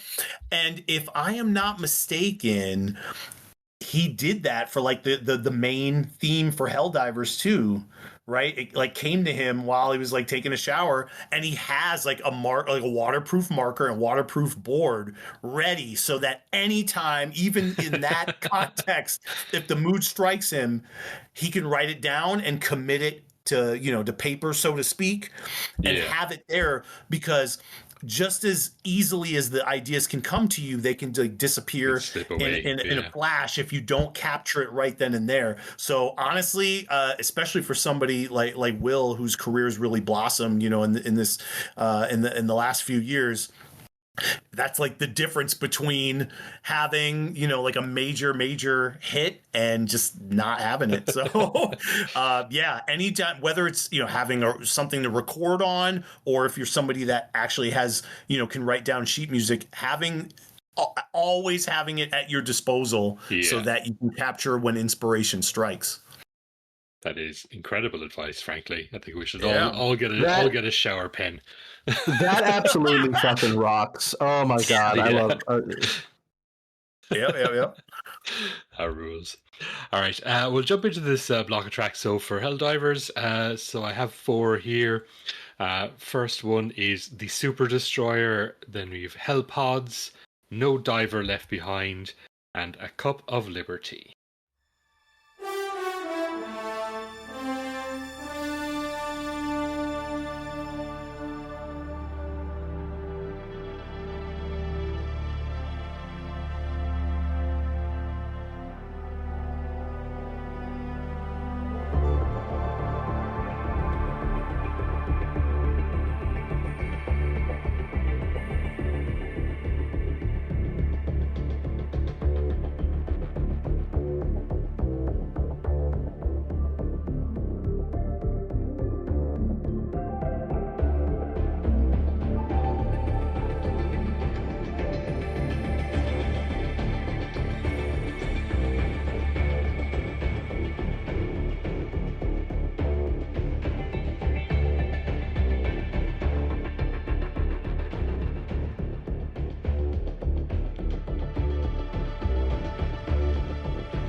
Hope that, like me, you were all standing and saluting for that entire track. Yeah, absolutely, Ready to absolutely. throw our We're all- lives away for Super Earth. I got my step stool because I'm short, but yeah, fucking incredible soundtrack. Like, just and again, just like it really sort of leans into this the aesthetic that the game is going for is such a cool Yeah. way. Like it really just enhances everything about it because it makes you want to die for Super Earth, and that's fine. That's great. um, yeah, like one thing just again just one thing that jumped out at me when I was listening to that this time was on No Driver Left Behind, the fucking drums. Just the live drums in that track were insanely good. Mhm. And I was looking through the list of performers on there, and actually quite a few OCRemix alum on there as well by the looks of it.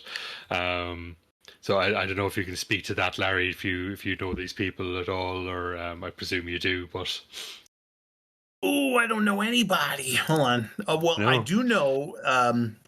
So I mentioned Sebastian Frage earlier Yeah. because of the cello stuff, and Yeah.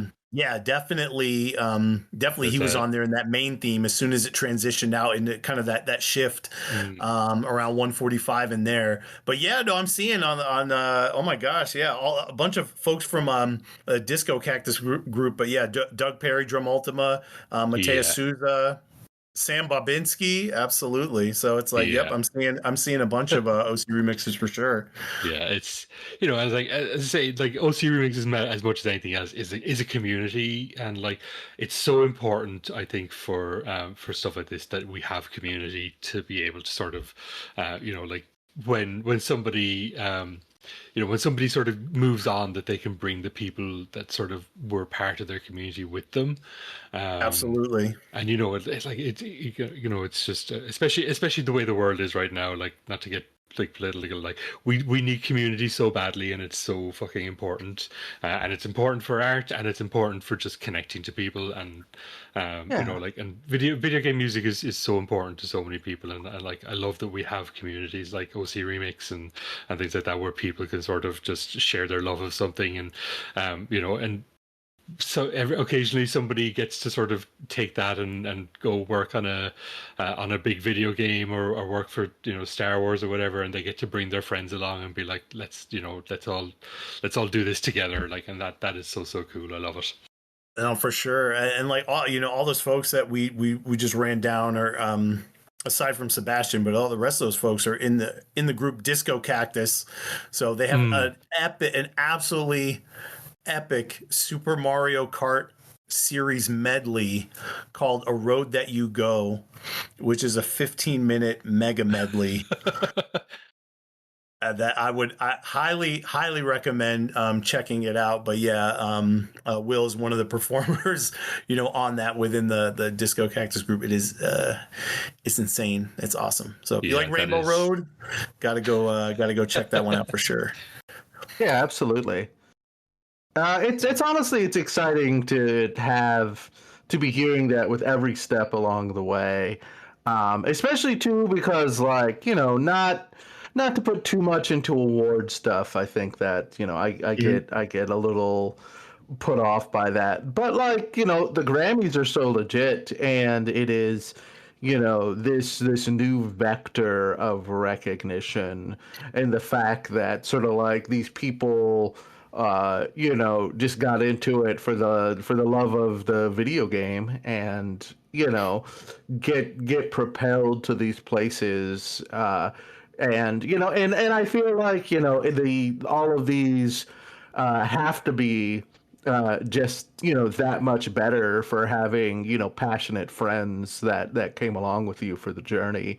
I imagine listening to tracks and sort of like maybe not giving notes, but just encouragement has to be so great, for early musicians. It's just really inspirational. I'm always so excited to talk to you, Larry, for that reason. And I don't know, I don't have a ton extra to say about the Helldiver soundtrack, other than sort of like my personal enthusiasm for it. Yeah.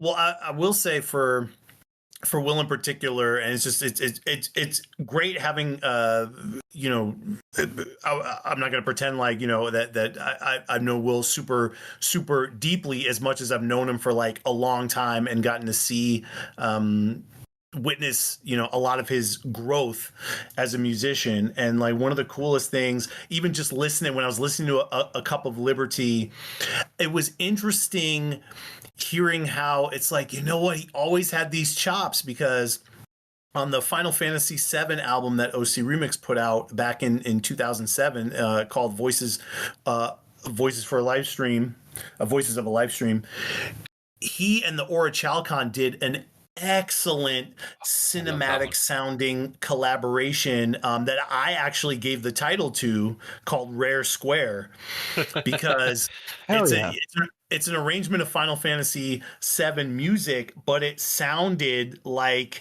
it was influenced by kind of like GoldenEye, Perfect Dark, that kind of vibe. And so it was a Square theme, but arranged in kind of a Rare, you know, style. So I had the fine idea of calling it Rare Square, which they were down with as the title. They were like, "Oh, that's perfect."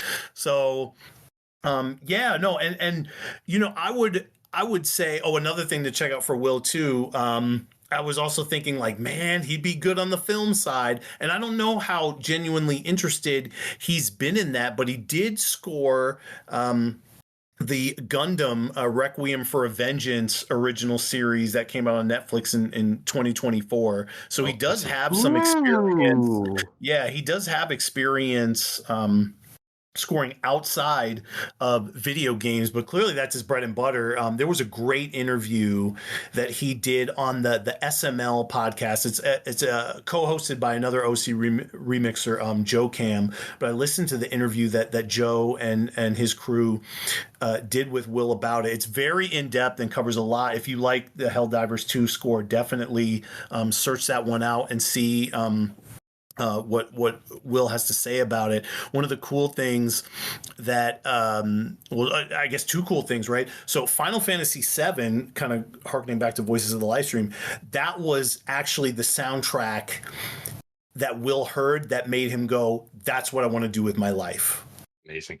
Like he pointed that out and like, Nobuo Uematsu, when I heard that on the PlayStation, you know, the original, the PS1 on the PlayStation, that was what crystallized it for him, is like, I'm going to be a video game composer. And he knew it when he was like young, because I mean he's only like a year younger than I am, so he knew immediately like what his life was going to be. And that's, you know, a lot of us, you know, like, I'm confused, I don't know what I'm doing. You know, it's nice to sort of get that itch and kind of immediately know where you're going to go. I would say with this soundtrack, Helldivers 2, no matter how, you know, we feel about it, or ultimately how the Grammys wind up with whoever wins. Obviously, again, I'm not a musician, I'm not so technically versed, but from what I understand with the Helldivers 2 soundtrack, just hearing Will on that SML podcast interview, it seems like it's the most technically versed soundtrack within like this group of nominees. There is a lot of kind of sound design stuff going on, but then also just sort of like weird technical trickery and fuckery that Will was engaging in order to put together this soundtrack. He details it on that interview, but you can kind of dive as it were. There's that word, dive into it. And yeah, well worth looking into. He's put out several videos kind of walking through a handful of tracks from this soundtrack and sort of showing the tracks within his DAW and walking folks through like, okay, here's what I was thinking here. Here's some techniques I've applied here. You know, like I took for example, we mentioned Sebastian the cello. It would be like, you know, like I took the cello and like stretched it and did all the weird shit on it and whatever, like, you know, and stuttered it and staggered it and did all this stuff. And it's fascinating. I believe it's all on his YouTube channel, but you know, if you don't see it there, I know he's put it up on, say, like he has a Facebook fan page and he's got a LinkedIn profile. You can definitely, if you search it out, you can find that stuff from Will. I'll go ahead and let me do my track rundown real quick. on these selections. Just saying real quick for mission review, I loved that fluttering sound that opened it up. That was pretty cool. And then just getting into, I made that sort of analogy earlier on, right, with the Super Mario World soundtrack, where Koji Kondo sort of had that main motif, and it would get iterated upon like over and over again in sorts of lots of different creative ways. I really liked how in mission review how it had the motif, on brass, but just that slower tempo, so that like kind of with the slower pacing and the build up with that track, even though it's just right, it's the mission review, right, the level's over, you're seeing how you did, it's like even with that kind of slower pacing, you want to hear how it plays out, and so it kind of hooks you, and you're just kind of the fish hook gets on you, and you're like, okay, I'm stuck here, like I just want to I want to hear where the track is going to go. With the Super Destroyer, I thought it had great, we've said for some other stuff, right, that it's got those otherworldly vibes. I definitely felt it with the Super Destroyer. It was a very like, it was arguably, or not arguably, I would say it was sort of the most repetitive track among the ones that we had there, because it has kind of a very low key motif and just sort of iterates on that, but it's a really nice kind of strident mood to it, so it's surprisingly relaxing, you know what I mean. I thought that was pretty cool. With Hellpods Primed, I love the subtle escalation here before it eventually hit the main Helldivers motif, and really boosted up, like ratcheted up the energy level. Like 2 minutes in, stuff just starts going crazy, and I like how it kind of, maybe I'm wrong only because I haven't actually like played the games, but I've heard the music, but I was getting kind of some Metal Gear Solid type vibes, like kind of that cinematic,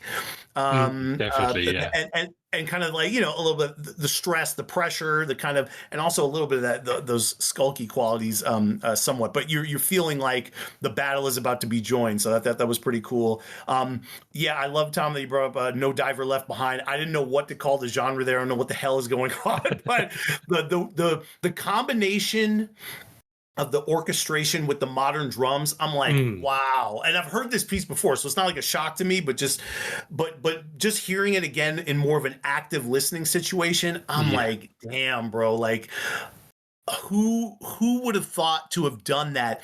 And I think among all the stuff I've heard thus far, you could make a case for any of these soundtracks to pick up the Grammy nomination. But like when I heard that combination of sounds that I just wasn't expecting, I'm like, you know what? This one might need to win, bro. I mean, it accomplished so much in just the first 2 minutes of the track. I'm like, there's so many twists and turns. Crazy. I mean, I think I would liken this to, earlier in the show we had Dreaming of Vengeance from the Sword of the Sea soundtrack, and like, among those that we've heard so far, those two are the most dynamic, by far.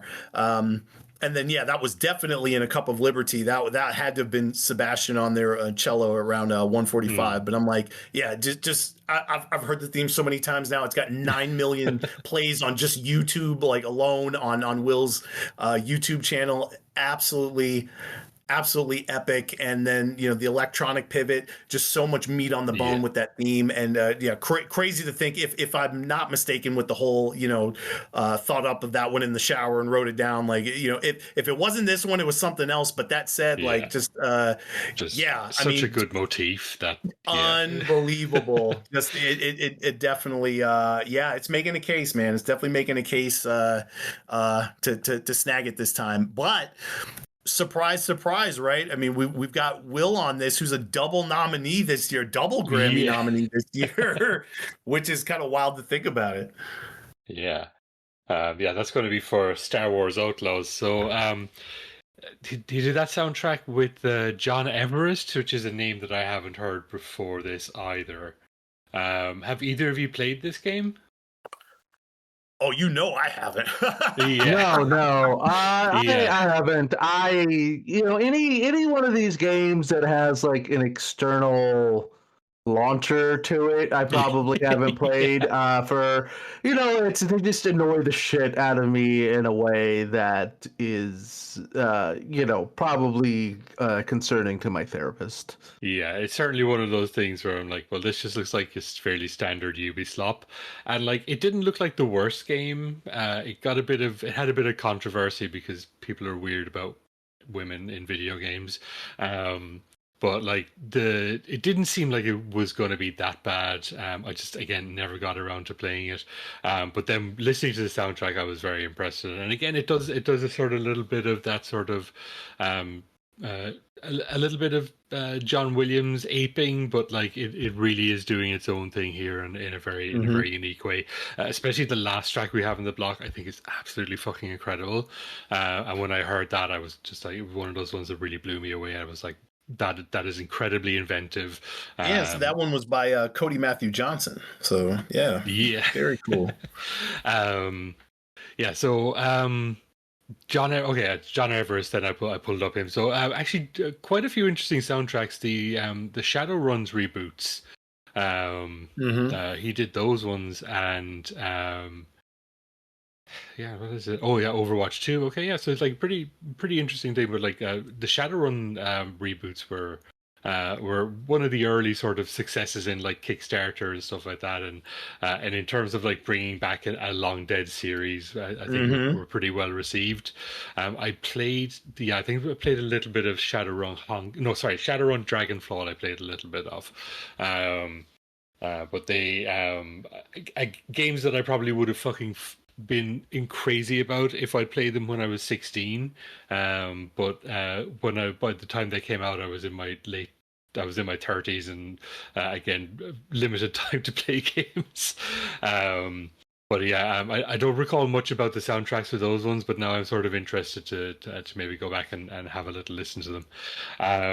So those games rocked. I just want to say I've played through all of those, and there's I think a budget thing involved where it's sort of like you can see the limits of the system, but the actual sort of narrative and Shadowrun of it all is very lovely. All being pretty good, yeah. And I don't really remember the soundtracks, but I remember feeling like it was the complete package, and I bet they're good. Going back to them, yeah. Shadowrun historically has really, really good soundtracks. One day I'll figure out how to get the music for the Mega CD Shadowrun game, which is fucking amazing. But that is a conversation for a whole other time. I would like to do some Shadowrun stuff, because Shadowrun is kind of an interesting franchise overall. But yeah, I'm being conscious of time now because it's nearly 2 a.m. where I am. So I'm going to move on to the last block of tracks here. So I've just got 3 for now from Star Wars Outlaws. So the first track by John Everist is Tomb of the Khepi. Then by Wilbert Roget, I have Khepi System Showdown. And then by Wilbert Roget with Triforce Quartet, who I believe are also an OCRemix crew as well. Is K and Nix.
Idea to turn on my mic.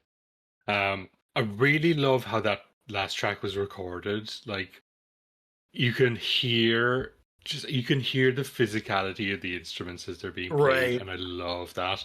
Like you can hear, like, you know, they're doing percussion on the actual instruments themselves, but even just like there's bits towards the end there where, like, I don't know, you can almost hear the space inside the cello. Like there's I don't know, is it the recording, the production, or whatever way they've captured the sound of that is just absolutely stunning, and like nothing like you'd ever really expect to hear on a Star Wars soundtrack either. Like, you know, we talked a little bit about how like some of this is recreating a little bit of John Williams, and like the second track certainly goes there in a lot of ways. Yep. And again, like very deliberately, but that last track is just like, it is so unique, it's so beautiful, I love it. Yeah, and I mean, I think yeah, I wrote in my notes down there that the Kay and Nix with featuring the Triforce Quartet. I'm like, I said he has a much more intimate and festive sound, and I said it was a pleasure and a change of pace.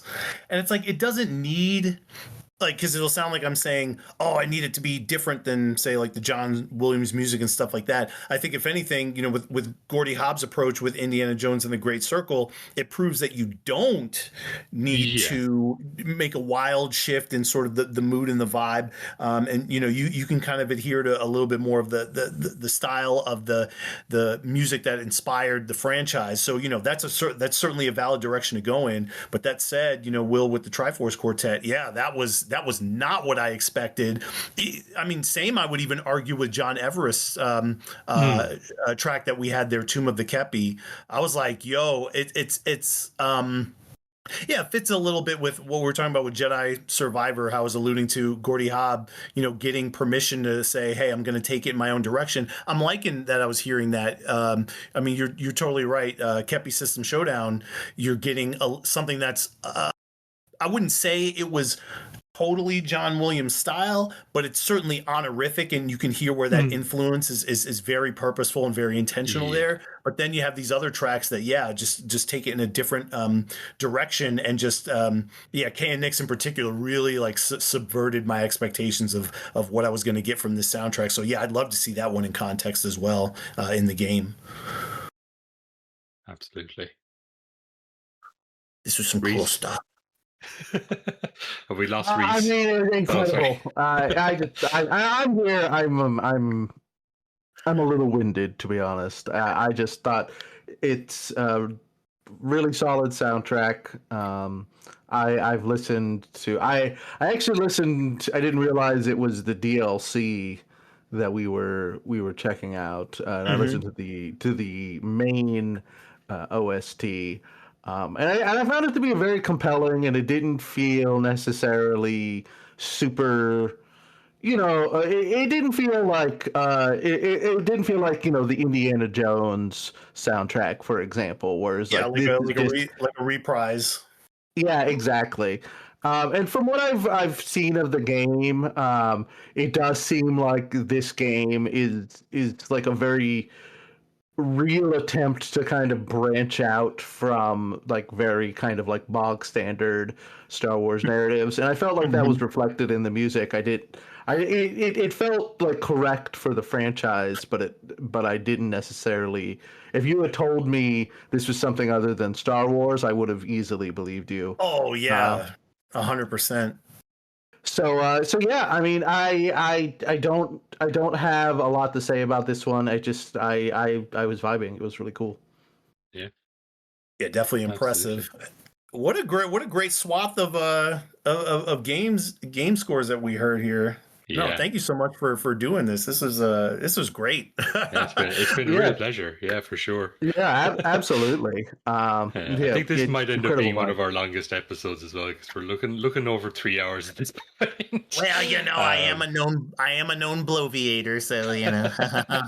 We do love to bloviate it. We had a lot of ground to cover, I think, in fairness. So yeah.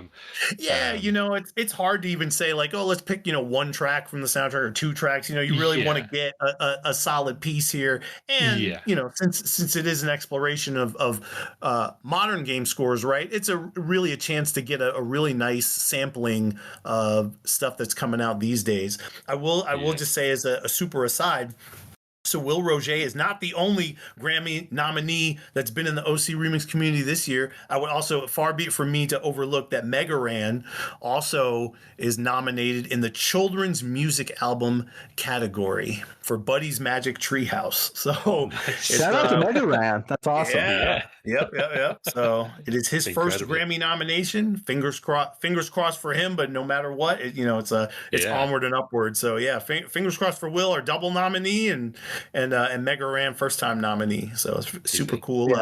Super excited for the Grammys. Yeah, not to blow too much smoke up your ass, Lion Tamer, but I do think that the length is justified by having you on. This is a bit of a Vigatuato special report. And I think, touching on the wide breadth of games on top of their connection to the OCRemix community is certainly worth the chatting. I would say there was not bloviating. I think we discussed a normal amount about just an immensely deep topic, and it was very cool to go through it all. Awesome. For Thank y'all for sure. having me. It's a super, Yeah, super, anytime. super pleasure for sure. Yeah. Oh, and you Well, know what? Shameless plug. I'll do one last shameless plug. This is non-Grammy nominated, but this is now your chance to do all your shameless plugs. So yeah, go for all absolutely. your So plugs. I'll do one shameless plug just overall for OCRemix in general.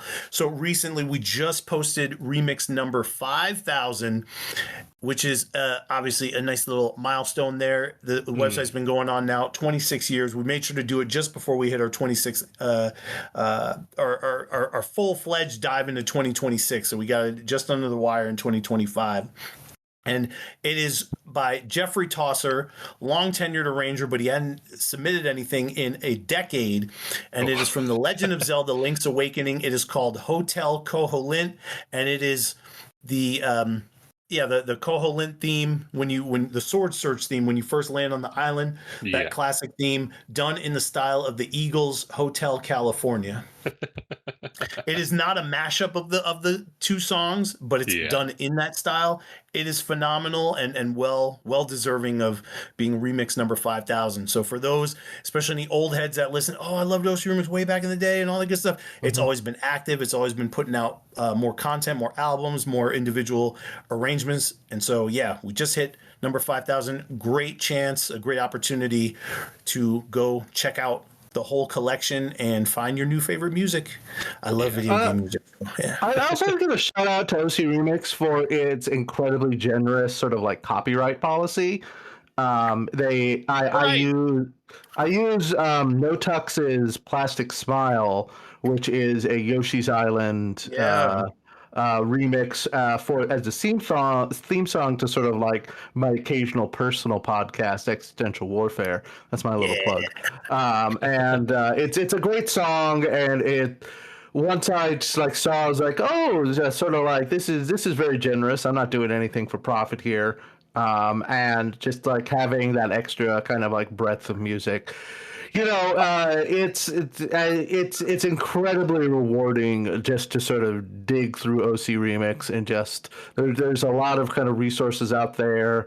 I think I found like somebody compiled a list on Reddit on sort of like spooky OCRemix themes, and I just listened to all of them until I found like one that I like. So just so much kudos to the community.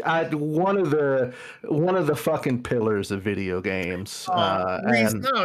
No, thank you. I mean, one of the cool things, our little content policy. We don't own the music so much as the artists give us permission to publish it, but part of that agreement is that we say, folks can use any of the content from OCRemix, the tracks, in their podcasts, background music while they're streaming. We've got great gaming speedrun events like Games Done Quick, and then a Japanese one, RTA in Japan, a real-time attack in Japan. There are lots of gaming speedrun events that use our music on during the break periods between games and stuff like that as background music. So yeah, as long as you credit OCRemix.org and the artists that make the music, we just want to spread more awareness of video game music in general, and then just make it so that if anybody hears something that they like, that they can figure out where exactly they can find it and get it for themselves. So we just try to make it easy and share that love. And OCRemix also generously gives a list of OC remixes that tend to piss off Nintendo, and they're just like, probably don't want to use these 25 because we've had Nintendo get mad at people. Occasionally, yeah. But it's really not very many, but there's like a couple that's just like, be careful. Exactly, yeah. But for the most part, I mean, aside from the ones that may trigger like a content match or whatever, I mean, there's thousands that won't. So, more than 4,000 that won't. So definitely checking them out. OCRemix.org. And oh goodness gracious, yeah, you'll find something you like no matter what. Yeah, for sure. Have you any other plugs you want to do, Larry, just for your own personal web presence? Oh, no, I mean, just in general, I'll say so. My day job, I work for Habitat for Humanity. Oh, amazing. I've been there for about 4 years now. And so, in the spirit of volunteering, I'm going to be doing my first ever volunteering with Habitat later this month. And so just, no matter what you want to do, take some time out, whether it's, through Habitat for Humanity or your church or something like that. I'm not religious myself, but just saying, through any entity you can, do good in your community and take some time out and be helpful to people in your community. No matter what form that may take. So for me, even on the side, like when I take my daughter to dance lessons, every week I have a bucket and I have a grabber and I will pick up trash, in the surrounding area just to do something with myself instead of just sitting in my car and waiting for my daughter's dance lesson to be done. So it's like anybody, if you're able-bodied and you got some free time, make your community a better place. 10,000%. I've just started volunteering at a nonprofit movie theater here in Seattle, and it's been such a rewarding experience because everybody who's there is just absolutely fucking passionate about film, and it's. I think that is mirrored anywhere that you do donate your time like that. So if you're ever just like, oh, I wish you could get more involved in this and that, sort of like volunteering, finding a way to get involved in something like that is just sort of like a real shortcut to some rewarding feelings and experiences. For sure. All the stuff I've done with OCRemix is purely on a volunteer basis. Like aside from we've done one for-profit album, a Mega Man album that we did back in I guess 2013 or what have you. But other than that, all the projects have been, for free and just done on a volunteer basis. So it's like, nobody's rolling on dubs, doing volunteer work for the community. It's just a love of that. And I've met so many people, Will Roget included, right? But I've met so many awesome people that are doing incredible things, and being in there long enough, I've seen so much growth, so much success, and it's awesome to be a very small part, but just trying to be somebody helpful along the way in that journey for a lot of these folks. Absolutely. Like, as I said earlier, community building is so fucking important on whatever level you need to do it at, whether it's just on your street or whether it's on something on a larger scale. Like, it is so important, and it is how we connect with each other as people. Like, it's and times are tough at the moment, so reach out to your neighbor. Just like word for real, please. So as for ourselves, you can find us on Patreon. We're CRT Sound System there. You can find us on Blue Sky. You can follow me on Blue Sky's 4Push. Other than that, come and hang out in our Discord. Come on the show if you want to come on the show. Send me a DM, send Reese a DM. Larry, we'd love to have you back again. I know we've talked about a couple of other possible future episodes, and I want to get back onto you on that in the near future for sure. I'd love to do a OCRemix kind of spotlight feature episode. Yeah. Y'all do some picks and we'll chat it up for sure. We'll definitely do something. Yeah, I gotta figure out what that'll look like. But yeah, we'll close out with the last track here, which is Outer Rim Rhapsody by Cody Matthew Johnson featuring Twin Moon Tones. So thank you, Reese. Thank you, Larry, and thank you everyone for listening. Have a good night.